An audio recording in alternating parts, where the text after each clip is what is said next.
আসসালামু আলাইকুম।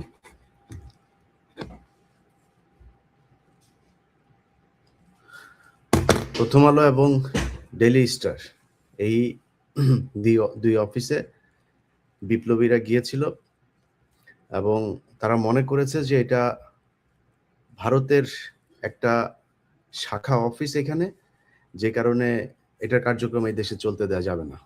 এটা মনে করেছে, যে কারণে তারা সেখানে কাজ করেছে।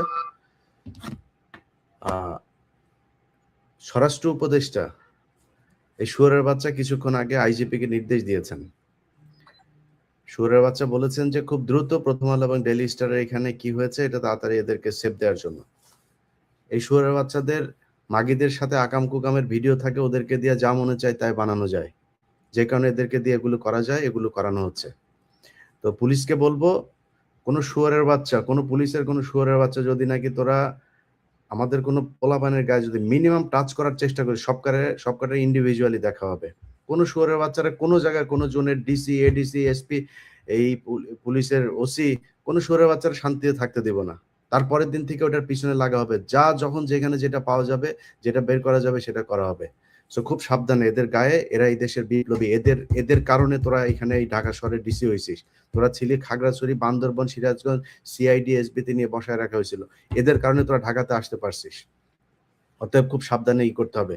এই দেশের মানুষের যে ভুল হয়েছে 5 তারিখের পরে, ভাই আপনি আমাকে বলেন, প্রথম আলোর একজন সাংবাদিক, কালবেলার একজন সাংবাদিক, ৭১ টেলিভিশনের, সময় টেলিভিশনের একজন সাংবাদিক, একাধিক এই দেশের আলেম বক্তব্য দিয়েছে, তারা স্বীকারোক্তি দিয়েছে, তারা বিভিন্ন জায়গায় ইন্টারভিউতে বলেছে তাদের গুম করা হতো। সেই গুম করার এখানে প্রথম আলোর টিপু সুলতান নিজে উপস্থিত থাকতো, মহিউদ্দিন নিজে উপস্থিত থাকতো, মতির সাথে কথা বলতো ইন্টারোগেট করা অফিসার, ডেইলি স্টারের লোকজন উপস্থিত থাকতো, সন্তোষ শর্মা নিজে উপস্থিত থাকতো। আপনি আমাকে বলেন, এই পৃথিবীর কোন আইন দিয়ে সেই মানুষগুলো আবার এই দেশে সাংবাদিকতা করবে? গতকালকে একটা ইয়ের মধ্যে পাকিস্তানের পতাকা বসানো হয়েছে জগন্নাথ ইউনিভার্সিটির পাশে, জগন্নাথ ইউনিভার্সিটির ভেতরে, ক্যাম্পাসের ভেতরে, সেখানে ভারতীয় কিছু দালাল পাকিস্তানের পতাকা, ভাই পাকিস্তানের পতাকার মধ্যে আপনি হাগেন, আমার কোনো সমস্যা নাই। আপনি ভারতের ব্যাপারে এই মুহূর্তে পাকিস্তানের সাথে আমার সমস্যা কি? কোনো সমস্যা আছে থাকলে আপনি ভাই উদ্ধার করেন, আমার কোনো সমস্যা নাই। কিন্তু আমার এই মুহূর্তে আমার একটা ছেলেরে মেরে ফেললো এই ভারত, আপনি আমার পাকিস্তানের উপরে পাড়া দিয়ে এই করেন, এগুলো ভারত করায়।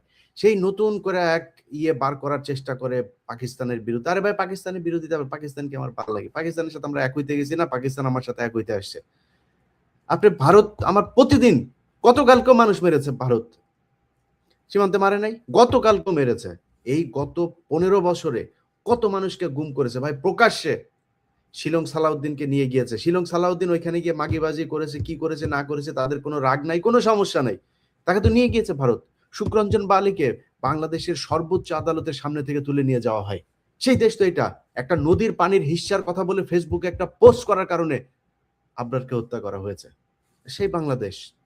আপনি সেই ইন্ডিয়ার বিরুদ্ধে একটা পোস্টও নাই আপনাদের। ভাই আপনি আমারে পাকিস্তানি বলেন, আমারে ভারতীয় বলেন, যা মনে চায় যে এটা বলে গালি দেন। আমি যদি দেখি যে আপনি পাকিস্তানকে বলে পাকিস্তানের বিরুদ্ধে বলছেন, অ্যাজ ওয়েল আপনি এই এই ইন্ডিয়ার বিরুদ্ধে বলছেন, আমি বুঝবো যে না ভাই এই লোকটা দেশপ্রেমিক। আমি আমেরিকায় আছি, তো আমার আমেরিকাও আমার বাংলাদেশের বিরুদ্ধে অবস্থান নেক, এটা আমি কখনোই চাবো না। সো আপনি শুধুমাত্র পাকিস্তানের বিরুদ্ধে বলে বলে মানুষকে একটা নিয়ে আপনি ইন্ডিয়াকে আমার দেশ দখল করাবেন। আরে ভাই ইন্ডিয়ার এই চ্যাপ্টার ক্লোজ হয়েছে 1971 সালের 16ই ডিসেম্বর। যে যত সুন্দর করে, চান্দা আব্বাস এখন নাকি মুক্তিযোদ্ধা, চান্দা আব্বাস কালকে বলে এখন আওয়ামী লীগ হইল গিয়া ভালো ছিল, আওয়ামী লীগ নাই কোনো সমস্যা ছিল না। তো হ্যাঁ ভাই, হ্যাঁ, জি জি,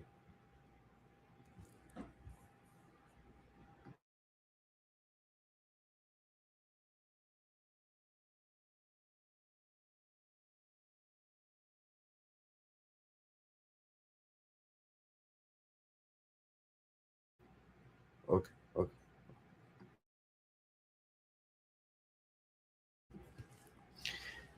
প্রথম আলো ডেইলি স্টার অফিসের সামনে সেনাবাহিনীরা বিজেপির খানকির ছেলেদের এনে বসাইছে।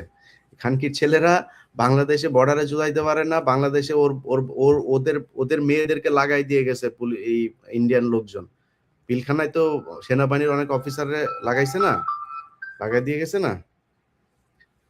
আসসালামু আলাইকুম।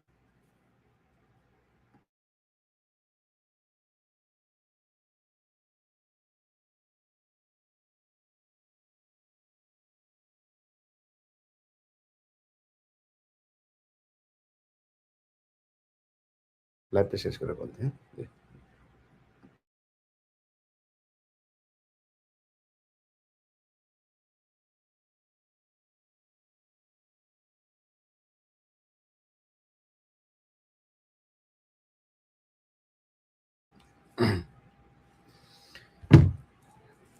ঈদ মোবারক জানাইতে ফোন করছিল বিশ্বাসী একজন। যাই হোক, তো এখন এই ১৫ বছরে এরা আমার দেশের মানুষকে মানে নিজে উপস্থিত থেকে ভারতীয় হাই কমিশনার ইয়েকে দিয়ে বসায়, একসাথে বসায় তারা এই সিটিটিসিতে বসা মিটিং করে, মিছিল করে। তারা এই দেশে সাংবাদিকতা করবে? এটা সাংবাদিকতা? এটার নাম সাংবাদিকতা? তারা এই যে গতকালকে 'প্রথম আলো' নিউজ করেছে জগন্নাথের এটা নিয়ে, পাকিস্তানের সাথে আমাদের ঝামেলা শেষ হয়ে গিয়েছে। আমাদের সমঝোতা হয়ে গেছে না কি যেন একটা শিরোনাম করেছে। হ্যাঁ, হয়েছে তো। পাকিস্তানের সাথে কি চান আপনি আর? করেন, সমস্যা নাই। কিন্তু আপনি ভারতের ব্যাপারে এত উদার কেন? বিবিসি, বিবিসির এই দালালরা এরা নাকি বলে ইন্টারন্যাশনাল ইয়ে। তোদের তোদের কোত্থেকে টাকা আসে, তোরা তোরা মানে বিবিসি কেন প্রতিষ্ঠা হয়েছে এগুলো তো আমরা জানি। বাংলাদেশে তোরা আমাদের বিশাল আকারের তাহলে গরিব দেশ আমরা এখানে যায়া বিবিসি নাম শুনে সবাই পাগল হয়ে যায়। তো উনারা করেছে। উনারা আপনার নিউজ করেছে গত ১৫ বছরে হাসিনারে নিয়ে কোনো কিছু তারা পায় নাই। কিচ্ছু পায় নাই তারা। এখন তারা নিউজ করছে ইদানিং আবার খুব পাকিস্তানের বিরুদ্ধে, ইন্ডিয়ার পক্ষে। তারা হাদিরে নিয়ে একটা নিউজ করে, হাদি মাদ্রাসায় পড়তো, হাদি আ বিভিন্ন ধরনের হিজবুত তাহরিরের সাথেও নাকি হাদির নাকি ইয়ের কথা শোনা যায়। বিবিসি ইয়ে পায়। বিবিসি বালদিয়া জিগায় কেউ বাংলাদেশে। তো এগুলো হচ্ছে গিয়ে আমাদের দেশের এই সাংবাদিকরা সাংবাদিকতা করেছে গেল ১৫ বছর ধরে। তারা এখন সাংবাদিকতা করবে আবার? ওই একই রকম সাংবাদিকতা করবে? বসুন্ধরা গ্রুপের এই ওর নাম কি হায়দার আলী। হায়দার আলী আওয়ামী লীগের লোকজনরে গুছিয়ে বেছে নিয়ে যায় তারপরে তার টক শোতে বসায়। এই নিকোল আওয়ামী লীগের খাটযোদ্ধা ছিল। মন্ত্রীদের সাথে শুইতো, টাকা নিত, প্লট নিত বিভিন্ন কিছু। ৩-৪ টা প্লট আছে তার। তো এগুলো এখন ওই আওয়ামী লীগের লোকজনকে ডেকে নিয়ে এসে আওয়ামী বয়ানি করতে চায়। আওয়ামী লীগ তো এখন মানে রয়ের টাকা, আওয়ামী লীগের টাকা বিলিয়ন ডলারের মালিক তারা। টাকা দিতে সমস্যা নেই। তারা এই বুদ্ধিভিত্তিক একটা আবার নতুন করে এই ফ্যাসিজম বাংলাদেশে করার পায়তারা করছে। এটা করতে দেওয়া যাবে না। এই দেশের মানুষ যদি আসলে স্বাধীনতা চায় তাহলে আমাদের শত্রু পাকিস্তান, পাকিস্তানের বিরুদ্ধে দাঁড়ান। আমাদের শত্রু ভারতের বিরুদ্ধে দাঁড়াইতে হবে। যদি সেটা দাঁড়াইতে না পারেন, সেই ৭১ এর পাল্টাল নিয়ে গান-টান গায়ে ভাই লাভ নাই। এই দেশে এই জামাত ইসলাম ১৯৫২ সালে ভাষা আন্দোলনও পর্যন্তও ছিল। তারপরে ছিল না কেন? ৬৯ পর্যন্ত জামাত ইসলাম, নেজামে ইসলাম সবাই ছিল। ড্যাক পর্যন্ত জামাত ইসলাম ছিল। ড্যাক নাম শুনেছেন? ড্যাকে পর্যন্ত ওই ৬৮ সালের তখন পর্যন্ত ছিল। হঠাৎ করে এসে তারা মোচড় দিল কেন? এটা বুঝতে হবে যে ৭১ এর ১৬ই ডিসেম্বরে কিভাবে আমাদের কাছ থেকে বিজয়টা নিয়ে নেওয়া হয়েছে, এই জিনিসগুলো হয়েছে। ভাই স্বাধীনতা চান? আপনি বিজয় দিবস পালন করবেন, আমি করতে চাই। আপনার চাইতে আমি অনেক বেশি স্বাধীন আছি। আপনি স্বাধীন? আরে ভাই ১৫ বছর ২০ বছর বিদেশে বসে কামলা দেন, এটার নাম স্বাধীনতা? আপনি ঢাকা মেডিকেলে যান একটা ট্রিটমেন্ট নিতে, বড় লোকেরা সব এয়ার অ্যাম্বুলেন্সে নিয়ে যায়, তারপরে ট্রিটমেন্টে যায়। আপনি ট্রিটমেন্ট নিতে পারেন? আপনার লাথি দিয়া ফালায় রাখা হয় মেজের ভেতরে। ২ দিন পরে ডাক্তার আসলো না আসলে নাই, মারা যাবেন না বাঁচবেন এটা নিয়ে সরকারের কোনো কিছু নেই। এটার নাম স্বাধীনতা? কে স্বাধীন আছেন আমারে বলেন? সীমান্তে যান আপনি। আপনি কি কোনো আর্মস নিয়ে গিয়েছিলেন? আপনারে ধরে তারপরে গুলি করে মেরে ফেললো। কেন? কিসের জন্য? এটার নাম স্বাধীনতা বলে? এটা স্বাধীন দেশ? কোন স্বাধীন দেশের পৃথিবীর ইতিহাসে কোথাও কোন দেশে এইভাবে সীমান্তে গুলি করে মারে পৃথিবীর কোন দেশ দেখাইতে পারবেন আপনি? মেরে ফেলছে। আমার দেশের খুনিরা বর্ডার পার হইলেই সেই দেশে যায়। সেই দেশে গেলে তারা সর্বোচ্চ সুযোগ সুবিধা দিয়ে তারপরে রাখে। এটার নাম আমার স্বাধীনতা। এই স্বাধীনতা ভোগ করছেন। বিজয় দিবস পালন ভোগ করতে চান? ভোগ করতে চাইলে আপনাদেরকে কিছু কথা বলি ভাই, যে ভুলগুলো ৫ তারিখে করেছিলেন সেই ভুলগুলো করা যাবে না। এই দেশে ছায়ানট আছে না? ছায়ানটের কোনো কার্যালয় বাংলাদেশের কোথাও থাকতে দেওয়া যাবে না। উদীচী আছে না? কোনো উদীচীর কোনো অফিস বাংলাদেশের কোথাও থাকতে দেওয়া হবে না। আজকে কাজ যা হবে হওয়ার পরে তারপরে আস্তে আপনারা জানতে পারবেন। আপনার নিজের এটা আপনার দায়িত্ব ভাই। একজন দেশপ্রেমিক হিসাবে ভারতীয় কোনো অফিস এই দেশে থাকতে দেওয়া যাবে না। বাংলাদেশের প্রতিটা গার্মেন্টসে টোটাল আমি কিছুক্ষণ আগে গার্মেন্টস মালিকের সাথে কথা বললাম, প্রায় ৫ লক্ষ ভারতীয় বাংলাদেশে কাজ করে এবং এদের কেউ কিন্তু ছোট লেভেলের ওয়ার্কার না।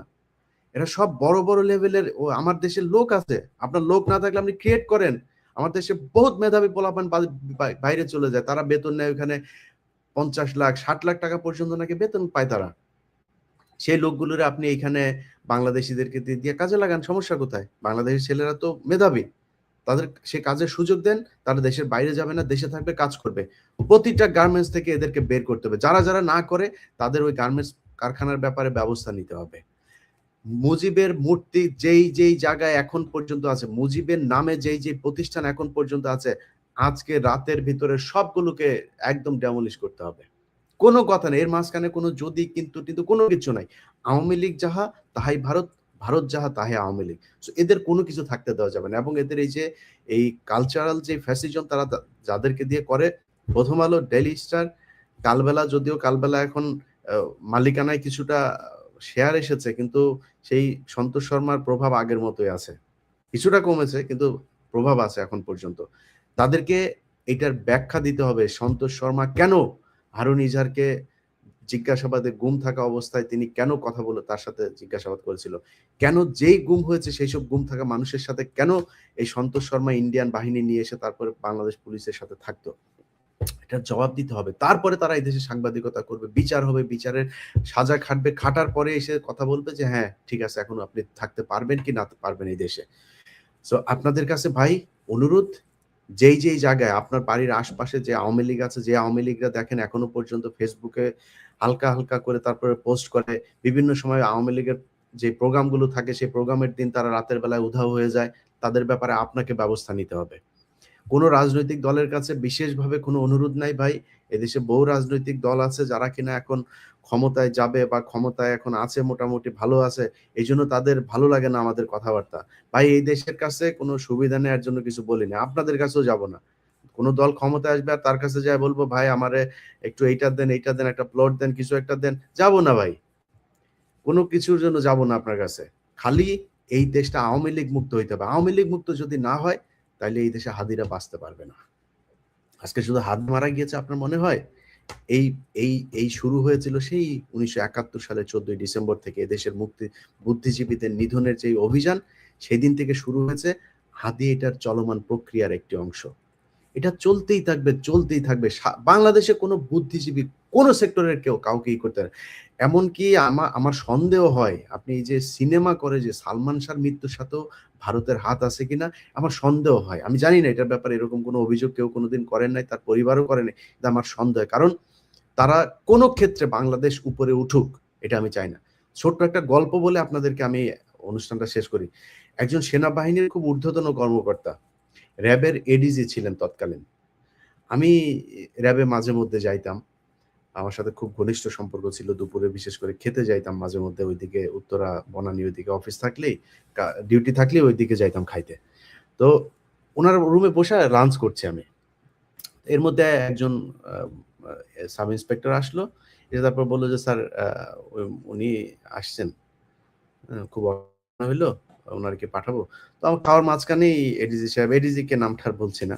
এডিজি সাহেব বলল যে, উম আ "আসতে বলেন।" তো আমরা খেতে তারপরে ও মহিলা বলল কান্নাকাটি করছে। উনার ছেলেকে ধরে নিয়ে গিয়েছেন। মানে পাওয়া যাচ্ছে না। অনেকদিন প্রায় ৬ মাস হয়ে গিয়েছে। তো এডিজি বলল যে, "দেখেন আ ওর ব্যাপারে কিছু কোয়েশ্চেন করল ছেলেটা কেমন ছিল?" তো ছেলেটা কিছু এক্সট্রা অর্ডিনারি কিছু ছেলেপেলে থাকে না? আপনাদেরকেও বলে রাখি এই যে অনেক সময় YouTube এ আপনার ছেলে বা মেয়ে খুব এক্সট্রা অর্ডিনারি খুব জ্ঞান আছে। ক্লাস 7 এ পড়ে সে ইন্টারমিডিয়েট এর ম্যাথ করতে পারে, ফিজিক্স করতে পারে। এই ধরনের এই বাচ্চা যাদের আছে তাদের ব্যাপারে বাইরে আলোচনা করবেন না। এবং তাদের সেফটির ব্যাপারে খুব সাবধানে চলবেন। তো ওই মহিলা এরকম কিছু কথাবার্তা বলল যে ছেলে খুব বিশাল ব্রিলিয়ান্ট, হ্যাঁ? সে কম্পিউটারের এইটা সেটা সব ঘেঁটে করে ফেলতে পারত। ওই ছেলেকে খুঁজে পাওয়া যাচ্ছে না। তখন আমার ওই এডিজি বলল, ওই মহিলা চলে যাওয়ার পরে দেখতেছি বলে মহিলারে বের করে দিল। এরপর আমি বললাম, "ভাই কি ঘটনা কি?" বলল যে, "ইলিয়াস ভাই এ আর কখনোই জীবিত ফিরে আসবে না। যদি ফিরে আসে তাহলে পাগল হয়ে ফিরে আসবে।" আমি বললাম, "কেন?" বলছে, "না এই ধরনের এই টাইপের যারা আছে এদেরকে আমাদের দেশে হইতে দিবে না।" কারা দিবে না? পার্শ্ববর্তী দেশ। এটা এটা ফ্যাক্ট ভাই। ভাই যদি যদি আপনাদের মানে এই দেশের জন্য যদি নাকি যে কোনো সময় জীবন দিতে হয়, আল্লাহ যদি চায় খুব খুব দ্রুতই দেশে পাবেন। ইনশাআল্লাহ আপনাদের পাশে থাকবো। এটা ভয়, আতঙ্কিত কোনো কিছু মানে এই বিদেশে বসে তারপরে চাপাবাজি করার জিনিস না। এই দেশে যখন ছিলাম তখনও অন্যায়ের বিরুদ্ধে প্রতিবাদ করেছি। এখানে এসেও যে খুব শান্তিতে অন্যায়ের বিরুদ্ধে প্রতিবাদ করেছি, খুব স্মুথ ছিল এই জার্নিটা। না ভাই, বহুত কষ্ট সহ্য করতে হয়েছে। এখনো পর্যন্ত সেই পেইন এখনো নিতে হচ্ছে। তো আপনাদের পাশে ইনশাল্লাহ চলে আসব।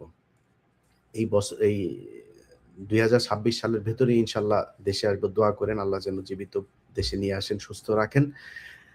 আপনাদের কাছে অনুরোধ থাকবে ভাই, এই ইন্ডিয়া আমাদের শান্তিতে থাকতে দিবে না, জীবনেও দিবে না। আপনি বিএনপি করেন ভাই, কোনো সমস্যা নাই। আমারে জামাত বলেন, জামাত করেন, আপনি আমারে বিএনপি বানান, যা মনে চায় বানান, কোনো সমস্যা নাই। আপনার কাছে অনুরোধ, ইন্ডিয়ার ব্যাপারে সিরিয়াস হইতে হবে। যে যার জায়গা থেকে কিছু টাকা পয়সার জন্য আপনার ভবিষ্যৎ প্রজন্মকে ভারতের সামনে এইভাবে একটা সিংহের খাঁচার মধ্যে আপনার ভবিষ্যৎ প্রজন্মকে ছেড়ে দিয়ে যেন না। আপনাদের কাছে অনুরোধ থাকলো। সো আগামী কালকের ভেতরে এই দেশকে ভারত মুক্ত করতে হবে। আদিল লাশ দাফনের আগে এই দেশে ভারতের যত টুলস আছে প্রতিটা ইনস্ট্রুমেন্টকে এই দেশ থেকে একদম উইপড আউট করতে হবে। এছাড়া আপনি আজকে হাদি মরেছে, কালকে হাসনাত মরবে, পরশু আমি মরবো, তারপরের দিন সার্জিস মরবে, আপনারা কেউ থাকতে পারবেন না, একজনও বাঁচতে পারবে না। কয়েকদিন আগে হাদির একটা কবিতা দেখেছেন না? বিশ্বাস করেন ওই কবিতাটা দেখার পরে আমি এই ধরনের মানে সাইদি সাহেবকে কেন মেরেছে, সাইদি সাহেব একটা মিটিং করলে আমি আমি বিশ্বাস করি সাইদি সাহেব যদি বেঁচে থাকতো, আজকে যদি ওনার মানে জেল থেকে বের হওয়ার পরে প্রথম কোনো জনসভা হইতো, যদি কম হইতো তাহলে 1 কোটি মানুষ হইতো। আমি এটা বিশ্বাস করি। এই তারেক রহমান দেশে যাচ্ছে না, আপনি দেখবেন তারেক রহমান দেশে যাওয়ার পরে যদি তারেক রহমান দেশেই থাকতো তাহলে হয়তো এত জনপ্রিয় হইতো না। তারেক রহমান দেশে যাওয়ার পরে দেখেন আপনি কি পরিমাণে মানুষ ওই দিন ঢাকা শহর, আমি তো মনে করি বাংলাদেশ ওই দিন অচল হয়ে যাবে। কেন তারেক রহমানকে কেন টার্গেট, খালেদা জিয়াকে কেন টার্গেট? শুধুমাত্র ইন্ডিয়ার কারণে। জিয়াউর রহমানকে মারা হয়েছিল কেন ভাই? শুধু ইন্ডিয়া বিরোধিতার কারণে। শেখ মুজিব ইন্ডিয়ার বিরুদ্ধে কিছু ব্যবস্থা নিয়েছিল যেটা আওয়ামী লীগ বলে না। শেখ মুজিবের ওই জিনিসগুলো নিয়ে যদি আলোচনা করতো, শেখ মুজিব স্বাধীনতা চায় নাই ভাই, ওই জিনিসগুলি নিয়ে আলোচনা করেন, আমি শেখ মুজিবের পক্ষে অনেক কথা বলতে পারবো। কিন্তু আপনারা ওইটারে নেগেটিভ বানায়, আপনারা মিথ্যাটাকে পজিটিভ বানায় শেখ মুজিবকে এক আলাদা নায়ক বানিয়েছেন। ওইভাবে বানাইতে পারবেন না। ইতিহাস এত সহজে আপনি বিকৃত করে ফেলতে পারবেন না। ইতিহাস এখনো অ্যালাইভ। সো আপনি এগুলো চলে আসবে। যত বিতর্ক করবেন, আপনি 16 ডিসেম্বর নিয়ে বিতর্ক করবেন, 30 লাখ নিয়ে বিতর্ক করবেন, 2 লাখ, আমরা চাই এটা বিতর্ক হোক, খুবই চাই। কত হাজার মানুষ আসবেন, আমি একা বসবো ভাই আপনার সাথে এটা নিয়ে বিতর্ক, একদম ডকুমেন্ট সব, বইয়ের পৃষ্ঠা সহ আপনারা দেখায় দেব। সো এগুলো আপনাদের কাছে অনুরোধ থাকবে। আমাদের শত্রু ভাই ভারতের বাইরে কোনো কিছু নেই। আপনি বিএনপির এক ভাই আমারে আজকে গালাগালি করে, আরেক ভাই আমারে গালাগালি করে, আরেকজন, আমার কোনো সমস্যা নেই ভাই। আপনি যেটা বুঝেছেন বুঝে আমারে গালাগালি করছেন, কোনো সমস্যা নেই। কিন্তু আপনারা বুঝতে হবে যে আমরা যে বিষয়টা নিয়ে কথা বলি সেই বিষয়টা আপনার নিরাপত্তার জন্যই কথা বলি, এই দেশের জন্যই কথা বলি। এই দেশের এই গত 1.5 বছরে ইলিয়াস হুসাইনের ব্যাপারে ইনশাল্লাহ তারাই একদিন তাদের মুখ থেকে বলবে, তাদেরকে নিয়ে আসবো আপনাদের কাছে। তারা বলবে, এই আজকে রাতে ঘুমাইছিলাম, একজনের জামিনের ব্যাপারে আমি সেই কল ধরতে পারিনি, এখানকার রাত 3টা 3:30টার সময় কল দিয়েছি, সকালে উঠে দেখলাম যে আমি ইয়ে করে রেখেছে, পোস্ট দিয়ে রেখেছে, মেসেজ পাঠিয়েছে, অনেকবার কল দিয়েছে। জামিন হয়েছে, ছাড়ে না। জামিন হলে বারবার পুশ করতে হয়, বারবার পুশ করতে হয়। কেন ভাই? জামিন হলে আপনার সমস্যা কোথায়? সেই সন্ত্রাস দমন আইন, সেই সন্ত্রাস বিরোধী আইন, সেই আইনে আটক করেছে। 2009 সালে, 10 সালের আটকে তারা এখন পর্যন্ত জেলখানায় আছে। এদের বাঁচাইতে হবে। বিডিআর এর যে লোকগুলি এখন পর্যন্ত জেলখানায় আছে, বিডিআর কমিশন রিপোর্ট দিয়েছে না? রিপোর্ট অনুযায়ী আপনি অ্যাকশন নিচ্ছেন না কেন? নিবে না। নিতে হইলে ভারত মুক্ত হইতে হবে আমাদের। সব জায়গায় ভাই যেখানে হাত দেন, আমি এক খুব ছোট ক্ষুদ্র একটা মানুষ ভাই, আমার জ্ঞানে যতটুকু আল্লাহ জানি না কেন বুঝাইছেন, কি কারণে আমার এই রক্তের মধ্যে এটা ঢুকেছে আমি বলতে পারবো না ভাই, কিন্তু আমি এইটা বুঝছি যে ইন্ডিয়া আমার সব সমস্যার মূল কারণ। তারে আমাদের সরাইতে হবে। এটা ছাড়া আমার দেশের মুক্তির কোনো রাস্তা নেই। কেউ বাঁচতে পারবে না। দেশপ্রেমিক কোনো মানুষ এই দেশে বাঁচতে পারবে না যদি ইন্ডিয়ার এদেরকে। সো উদিচি, ছায়ানট,